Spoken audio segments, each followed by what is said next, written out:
professionalism and capability of the U.S. military. There's no other force on planet Earth that can do what we can do. And it produced an outcome only America's armed forces could achieve. Our brave military personnel who executed this successful operation with speed and precision and power deserve our gratitude and our congratulations. You should sleep a little better at night knowing that we have this great force. The Maduro regime functioned as a criminal organization masquerading as a government. This was not a legitimate president of a country. It systematically used the instruments of the Venezuela state, which is its military, its intelligence services, and its territory, to facilitate trafficking drugs into the United States. These activities were conducted in coordination with designated narco-terrorists and transnational criminal organizations that are very dangerous, directly threatening the U.S.'s sovereignty and public health and national security. The Biden administration, the previous team, offered a $25 million bounty for information leading to Maduro's arrest, following a successful 2020 indictment. Maduro had multiple opportunities to change course and cooperate with international law enforcement, and he chose not to do that. And now he's going to face the full force of American justice on U.S. soil. Congress continues to exercise oversight of U.S. military operations and closely track the situation. Tonight's briefing to the Gang of Eight was a part of that. This briefing was the 20th bipartisan briefing on military operations involving Venezuela so far. The administration has scheduled an all-member briefing on Wednesday, and I don't know if it's confirmed while we were in there, but it will be midweek. With regard to the war powers and the compliance with federal law, we are not at war. We do not have U.S. armed forces in Venezuela, and we are not occupying that country. The Constitution gives Congress the power to declare war, that is true, but it also vests the President of the United States with vast authorities as Commander-in-Chief. Under Article 2 of the Constitution, the President has the authority, as all presidents do, to deploy military forces to address threats to the U.S. and to enforce U.S. law. That is what happened here. The War Powers Act states that notification should be made to Congress within 48 hours following the initiation of hostilities. As we've noted, and I've made many public comments, that happened almost instantaneously here. My first call was at 4 a.m. by Secretary of State Rubio. Despite the claims by some of my colleagues, under the War Powers Act, there is no requirement for prior congressional approval or prior notification. And in fact, in this case, the intelligence was so sensitive, the conditions had to be perfect. There was no predetermination of when exactly it would occur. And if there had been prior notice, even assembling the Gang of Eight, for example, during a December holiday, it would have set off alerts and very likely might have been a leaked situation which could have caused great damage to our forces, our troops there. Any claims to the contrary about the War Powers Act either misunderstand the statute and longstanding precedent, or they're just being disingenuous. Congress retains full oversight authority, and the administration is acting consistent with the law, and that's what we discussed in the room tonight. I'll close with this. With regard to international law, there's been a lot of question about that. It is important to point out the United States has never accepted any interpretation that the UN Charter limits the use of force solely to responses to armed attacks. The U.S. has always maintained the right to use force to defend our national interest, to preserve the safety of the American people, and to prevent ongoing threats to its security. Venezuela's state-sponsored drug trafficking constituted a persistent violation of U.S. sovereignty and a direct threat to the safety of our citizens, and the President was justified in taking action to stop it. I'll take just a couple questions. Manu. You said the United States is not occupying Venezuela, so how is the United States going to run Venezuela, like the President said repeatedly, saying that the United States is in charge of Venezuela, and how much is this going to cost the United States taxpayers in terms of dollars and troops? Look, some of these things were discussed in the SCIF. I want to say that the way that this is being described, I think, is accurate. This is not a regime change. This is a demand for change of behavior by a regime.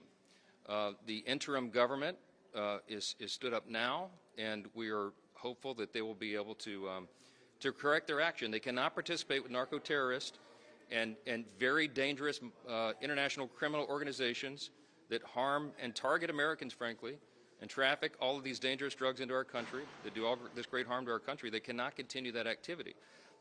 We have a way of persuasion because their oil exports, as you know, have been ceased, and I think that will bring the country to a new governance in very short order. So we don't expect troops on the ground. We don't expect direct involvement in any other way beyond just coercing the interim government to get that going. Look, I expect that there will be an election called in Venezuela. I mean, some of these things are still being determined, of course, but it should happen in short order, and I think it will need to be so that their economy can remain stabilized and the country can remain stabilized.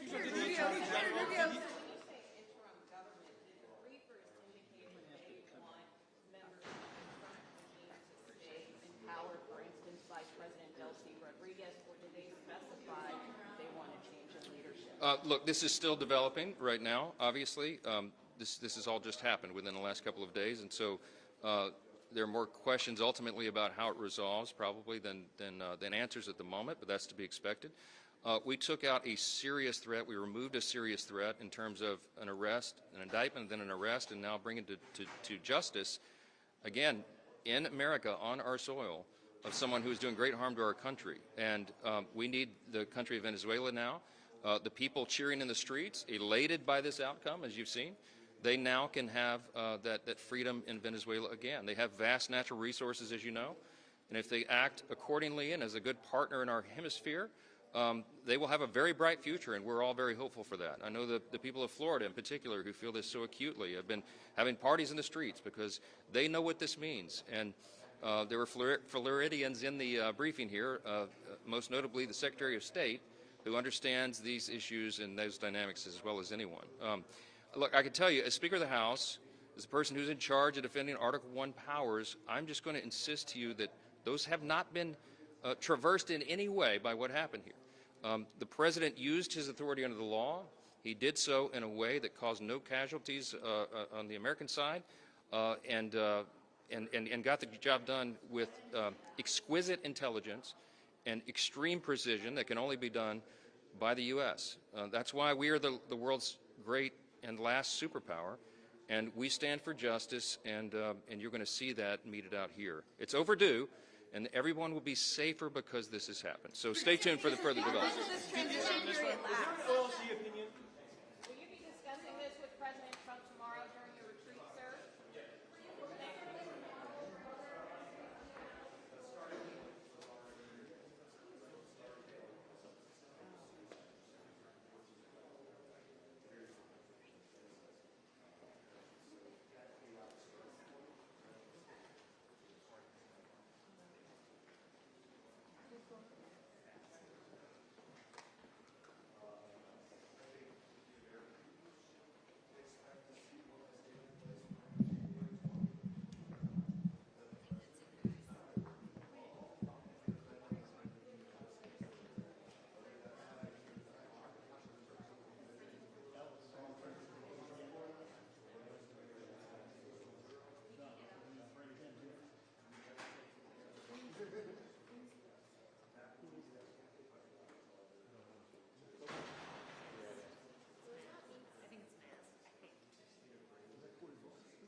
Can you come speak to the microphones, please? Can you come speak to the mics?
We gonna do a repeat on some of these? Mr. Chairman, what is Can you explain if the administration talked about what the next targets are beyond Venezuela, whether it's Colombia, Cuba? Do they take any of that off the table? Look, everybody has questions. Everybody in, a lot of rooms and circles has questions about what happens for other nations in the region, right? And questions were answered about that. But the administration has been very clear. This was a law enforcement activity that had to be supported by the military because the person being taken into custody was supported by an Air Force, an Army, a Navy, Russian surface-to-air missiles, things like that. You had to have U.S. military capabilities to support our FBI, our DEA, right? So unless there's a warrant that has to be enforced in some way, in the same way that has to be enforced against Nicolas Maduro, then you shouldn't expect to see anything else take place in that way, right? That was a specific law enforcement function.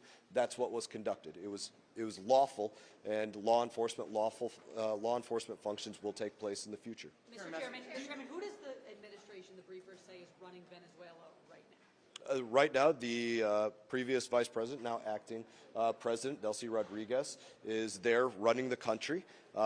It's an individual that has started to make comments about being willing to work with the United States, speak to the United States, keep those channels open. But as everybody should recognize, the United States of America, and as I spoke to some over there already, the Department of War, the Department of State, Department of Treasury, Commerce, our capabilities to maintain an order and stability in our hemisphere and specifically in our backyard and in the Gulf, those capabilities are unparalleled. What everybody saw on various videos with our Department of War and our law enforcement operations, unparalleled. Only the United States of America can do that. That is what peace through strength looks like. That demonstration of what your power is, sometimes that's all the control that you need. Did the Attorney General provide you with an OLC opinion or any other sort of legal justification for the Venezuela op? Attorney General Bondi gave us every legal justification that was required. Secretary of State Rubio laid out everything that was in his lane. Secretary of War laid out everything about the operations to include General Kane. And Director Radcliffe laid out everything that supported, that needed to be laid out to support everything in each of those previously mentioned lanes. And all of it from before, during, and after, none of it for public attribution. You mentioned Delcy Rodriguez. Was there any deal that was cut between the administration and Delcy Rodriguez in order for her to cooperate with the United States? As far as I know, Delcy Rodriguez is an individual that did not have a warrant that was served against her. She remains in place. It's important as part of planning to make sure there are people in place that know where the keys are so that you don't have a vacuum. Can take the phone calls of leaders in the region because they know which number is calling, right? Can have those communications and things take place so you don't have a vacuum, but not because this was an individual that was somehow, in the pocket of the United States of America in some kind of way. I'm not going to say that that's anything that I've been briefed on.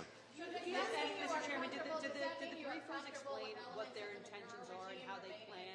I'm going to take this and then I'll come over here. And then I'm going to go. Did the briefers explain how they intend to run Venezuela in the future, as the president said would happen? Look, I don't know everything that's been said in open source media, but this should be clear to everybody. And again, I said this over there to some already. This administration has never been a protracted war administration from 45 to 47. It's limited operations. The bombing in Syria against Bashar al-Assad when he was gassing his people, the hitting of Qasem Soleimani in Iraq, putting him into 5 separate pieces on an Iraqi tarmac, the hitting of the Iranian nuclear sites, and now what's taken place in Syria. These things are done before breakfast. They don't do protracted war operations. They move, in this case, a specific law enforcement function that took place. That took a significant obstacle out of the way for the Venezuelan people to go chart a new future. It is absolutely up to the Venezuelan people to go and chart a new future. And this is something that I know the Secretary of State Rubio has been very clear about. There's going to be an opportunity for free and fair elections in the future. That is the hope, that however that plays out, they have that opportunity to chart their own future, not this future that was, and I think this is where you see people like Schumer and others, they're trying to create these catch-22s. where they say, well, the United States of America didn't lay out this, and this for them, but at the same time they want to say they have to have a free opportunity to chart their own future. You can't have your cake and eat it too. They have their opportunity to chart their own future. They're being given that opportunity. There is stability in the country. There's people keeping the lights on. There's something paying attention to making sure that they can, pay their bills, be in coordination with other nations in the region, in their backyard, whether Colombia or Brazil or other places, and deal with the threats that brought these warrants to take place and bring them to bear in the first place. So, what's your question? Well, just to be clear, though, are you comfortable, I know you mentioned Vice President Rodriguez, does that mean you are comfortable with elements of the Maduro regime remaining in power at this time? And secondly, did the briefers rule out any further military action? So I am not going to tell you what was ruled out or not ruled out by the briefers because it's not for attribution or whether it was even discussed, right? But what I will tell you in response to your question is there's a preference and there's what is the policy at the time. Everybody would love it to be the case that the people that were in power beneath Maduro were not Maduro loyalists. That would be everybody's preference, but that is not the reality. And to remove every single one of them, number one, would not be adhering to what was the law enforcement function of this because there were not warrants on everybody. And again, to specific planning, you would leave a vacuum if you took everybody out of place in that way, and there's never a goal to leave a vacuum in a situation like that where you have to have the United States of America bring boots in on the ground and create a presence like that. That would be a terrible plan of an operation. And so what you have in place is somebody that, while they wouldn't be the preference, they are in place, they are in communication with the United States of America, they know how to turn the lights on there, they know how to answer the phones, and they are also well aware that the Department of Navy is directly off the shores protecting the American homeland. How would the U.S. just go in there and take What's up? Would American boots on the ground be a mistake in Venezuela, Mr. Chairman? It is never a mistake to protect the American homeland. No matter what, this president, as he's done from the beginning, he is going to protect the American homeland, whatever that means. He's going to use his Article 2 authority. In this particular case, he's going to use law enforcement authority against a narco-terrorist drug dealer that has been inviting in all of our adversaries, China, Russia, Iran, to essentially use their waters as a fleet week for their countries. And against the United States of America. The president is going to protect our homeland no matter what. But I think everybody should expect he will always continue to protect our homeland in the way that he has demonstrated he will do it from the 45 to the 47 administration, which I will say again, limited strike against Bashar al-Assad, there and gone. Limited strike against Qasem Soleimani, there and gone. Very specific plan to remove United States forces from war in Afghanistan, obviously personal to me, but not leaving behind military equipment or having 13 American service members killed in an abortion of an operation. Very limited strike on Iranian nuclear infrastructure so they can't do anything, bringing kilotons or megatons against us or anybody else in the world. Very limited strike against, not a strike, very limited law enforcement operation to bring in Maduro, supported by the military, because obviously he had military capabilities to bring to bear. You should expect that to continue. Mr. Chairman, Go ahead. The president has talked about regime change. He's talking about putting in a government that is pro-America. So how is the U.S. going to do that without having a physical presence, a military presence in Venezuela? Or is what the president has been saying, is that actually not going to happen? The president has talked about, and Secretary Rubio has spoken about, wanting to see free and fair elections there, right? Obviously, we spoke about the individual, Delcy Rodriguez. Delcy Rodriguez is a person that I think everybody hopefully can acknowledge would not be a preferred partner, clearly a Maduro loyalist. You're not going to rise to the position of Venezuelan vice president under Maduro without being a Maduro loyalist. So not a preference of a partner, right? There's not a puppet being put into place right there right now. Everybody should be able to assess that on their own. There is a desire to see not a vacuum in place until you can get to a point in time where the Venezuelan people can have a free and fair election, not under the shadow of somebody like Maduro. So you're not going to get a date from me on when that would happen because it would be impossible to produce a date for when that would happen. Mr. Chairman, you see that the What's your follow-on? Is the U.S. going to do anything to compel elections, to coerce elections? And also, should this serve as a model? A lot of your colleagues have been talking about coercion. Should this serve as a model to other countries of how the U.S. might try to coerce other governments that it disagrees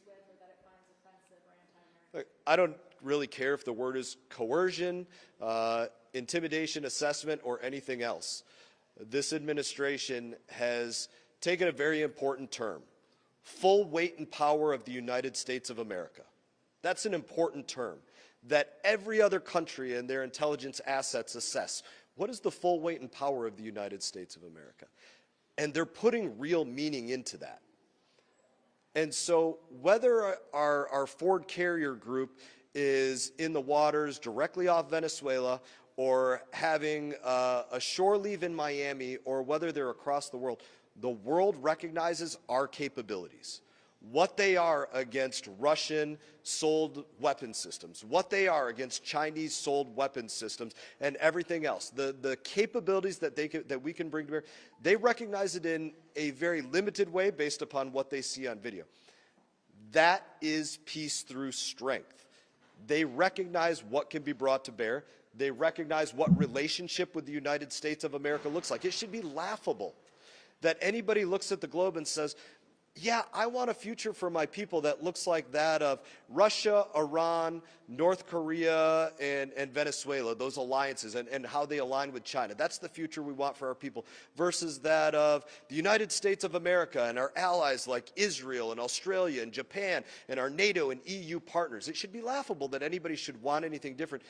And you can see that vividly, both in the strength that we bring to bear and the lifestyle that we bring to bear for people just because of the freedom that's offered. I'm going to make one last question, and it's going to be to somebody that hasn't asked a question. You haven't asked a question. Go ahead. And then I'm going to move on. If violence does commence down there, right, we're hearing some reports that there were some shots or maybe explosions, it's unclear. But if violence ensues, what do you think the Americans should do? What should we do? Will there be boots on the ground to ensure the safety of the Venezuelans and the security down there? I think the Venezuelan people and the acting president, Delcy Rodriguez, who has a capability over forces there. They don't have great military forces and capabilities to begin with, but has a control and command structure over that. That's why she's in place. Should work to maintain stability in there, and there's an expectation that stability will be maintained. But I think it would be unreasonable to think there aren't disruptors there. Iran has been there, China has been there, Russia has been there. There was a Chinese envoy that was there when these operations took place. China was trying to send a message to the United States of America. They know what an envoy means. When we send an envoy to Taiwan, China loses its mind over it. They know how serious it is to send an envoy somewhere. They were trying to send a message to America. Instead, they got a message that, and basically dictators across the globe got a message that China is not your hedge of protection. They're, a very cheap friend, a very cheap partner. And that's I think, a message that went out there. But they're still there, all of these entities that were there previously, with their tentacles wrapped around various groups, whether it be FARC or somebody else. They're there with their tentacles wrapped around, trying to create an instability. And I think anybody that wouldn't acknowledge that probably shouldn't be doing this work, right? You haven't assessed what's the reality of the world, right? We know that's just common sense that's taken place.